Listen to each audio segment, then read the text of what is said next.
천지를 창조하신 하나님을 신뢰하며 그 아들 예수 그리스도를 믿고 성령님과 동행하는 하루하루를 살아가시는 여러분 한 분 한 분을 축복합니다. 오늘부터 베드로 전서와 후서를 함께 공부하려고 하는데요. 오늘은 그 첫째 시간으로 이 책에 대한 개요 설명을 여러분에게 말씀드리려고 합니다. 배경과 개요를 알면 이해하기가 훨씬 더 쉽겠죠? 바울 서신은 그 책의 제목이 그 편지를 받는 수신자들의 이름으로 이루어져 있죠. 예를 들면 에베소서, 빌립보서, 디모데전서, 디도서 등과 같이 그 편지를 받는 사람의 이름이 책 제목이 되었습니다. 하지만 지난주에 함께 공부한 히브리서나 베드로 전후서 또는 야고보서는 수신자가 아니라 발신자의 이름이 책의 제목이 되었다는 것. 이 책들을 흔히 공동서신 또는 일반서신이라고 말합니다. 그것은 어느 특정인만 읽으라는 것이 아니라 베드로가 기록한 내용을 모든 사람이 다 읽으라고 하는 그런 의도로 쓰여졌다는 것을 기억하시면 좋겠습니다. 자, 베드로 전서와 후서는 누가 기록했을까요? 당연히 베드로라고 생각이 들겠죠. 학자들의 의견의 차이는 있지만 베드로가 기록한 것으로 봅니다. 아니면 적어도 베드로의 신앙과 신학에 영향을 받은 그의 제자들에 의하여서 기록되었다고도 볼 수가 있습니다. 자, 그렇다면 우리는 베드로에 대해서 한번 복습해 볼 필요가 있겠죠? 베드로는 예수님의 수제자로서 자타가 공인하는 첫째 가는 제자입니다. 그의 이야기는 여러분이 아마 잘 아실 거예요. 자, 중요한 것은 베드로가 예수님이 십자가에 달려 죽으시고 부활하신 이후에 갈릴리 바닷가에서 예수님을 다시 만나는 장면이 있지요. 요한복음 21장에 나옵니다. 그 21장이 우리에게 알려주는 메시지는 베드로가 그의 실수와 연약함에 대하여서 예수님으로부터 용서함을 받고 새롭게 결단하고 또 헌신하게 되었다는 것을 의미하죠. 그 때문이었을까요? 그 이후에 베드로는 초기 기독교 공동체의 지도자의 역할들을 감당합니다. 사도행전 2장 3장에 보면 예루살렘 성전에 모여있던 많은 사람들 앞에서 담대하게 설교했던 사람이 베드로이고요. 또 헤롯 왕에게 끌려가서도 복음을 증거했던 사람 베드로입니다. 사도행전 15장에 가면 바울의 선교와 선교 방식에 대하여 문제를 제기했던 많은 사람들과의 토론과 논쟁이 있었는데요. 그 긴 논쟁 끝에 하나님의 뜻이 어디에 있는지를 정리해주고 그 이슈를 잘 해결하는 데 큰 역할을 했던 사람이 바로 베드로입니다. 고넬료의 집에 가서 말씀을 전하고 그 고넬료의 집안 사람들이 성령 세례를 받는 일에 쓰임받는 그런 이야기도 사도행전에 기록되어 있죠. 특별히 이 사건은 베드로로 하여금 자기의 신앙과 구원관에 대한 놀라운 변화를 경험케 한 사건이었습니다. 베드로는 사실 갈릴리를 떠나본 적이 없었던 사람이고 유대주의 전통에 따라서 교육을 받았던 사람이었는데 그 고넬료 집안의 그 사건은 베드로로 하여금 이방인에게도 구원의 문이 열렸다라고 하는 생각을 갖게 만들었고 그래서 율법주의에서 복음주의로 그 생각이 바뀐 터닝 포인트가 되었습니다. 자, 그 이후에도 베드로는 계속하여 초기 기독교 공동체를 이끄는 일을 잘 했는데요. 전해지는 이야기에 의하면 베드로는 그 후에 예루살렘을 떠나서 안디옥이라고 하는 곳, 시리아의 안디옥에서 그 교회를 섬겼다고 알려져 있습니다. 지금도 시리아의 안디옥에 가면 베드로 기념 동굴교회가 있습니다. 그때가 AD 약 49년, 50년경쯤으로 그렇게 학자들은 추정합니다. 그 이후에 베드로는 또 어떠한 삶을 살았을까요? 기록에 의하면 베드로는 갑바도기아 지방을 거치면서 복음을 전한 흔적이 있고요. 그리고 그의 인생의 마지막 시간은 로마에 있었음을 알 수가 있습니다. 바울이 순교당했던 그 즈음에 베드로도 순교당했다고 전해지고 있죠.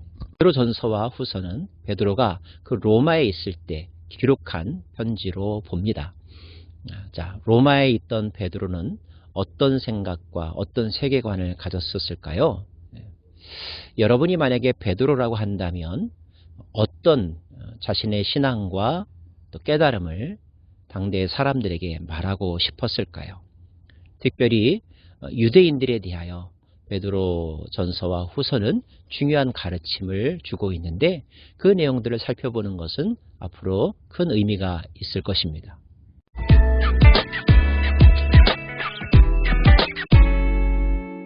여러분은 베드로의 인생 가운데 어떤 사건이 그의 삶과 또 생각에 가장 큰 영향을 끼쳤으리라고 생각하십니까? 저는 몇 가지를 여러분과 함께 나누고 싶은데요. 그 중에 첫째는 예수님의 부름을 받고 그의 모든 것을 내려놓고 따랐던 순간, 뭔가 중요한 것을 위해서 이제까지 소중하게 여겼던 것들을 내려놓는 것, 믿음은 선택이라는 사실을 우리는 알게 됩니다. 두 번째는 그가 가이사랴 빌립보에서 예수님에게 했던 놀라운 신앙 고백, 주는 그리스도시요 살아계신 하나님의 아들이시다라고 하는 신앙 고백, 여러분 잘 아시죠? 이 고백은 교회사에서 매우 중요한 교훈으로 우리에게 전해지고 있고 또 교회의 시작을 알리는 예수님의 말씀을 듣게 되는 계기가 되죠. 여러분은 예수님을 어떤 분으로 고백하고 계십니까?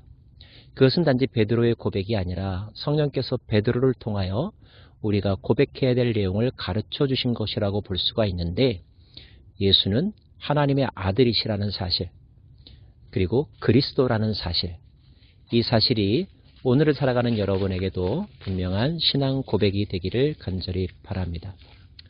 세 번째는 아마도 베드로가 예수님을 3번이나 모른다고 부인했던 사건, 그 사건은 아마 베드로의 평생의 인생에서 가장 부끄럽고 후회스러운 사건이라고 생각이 됩니다.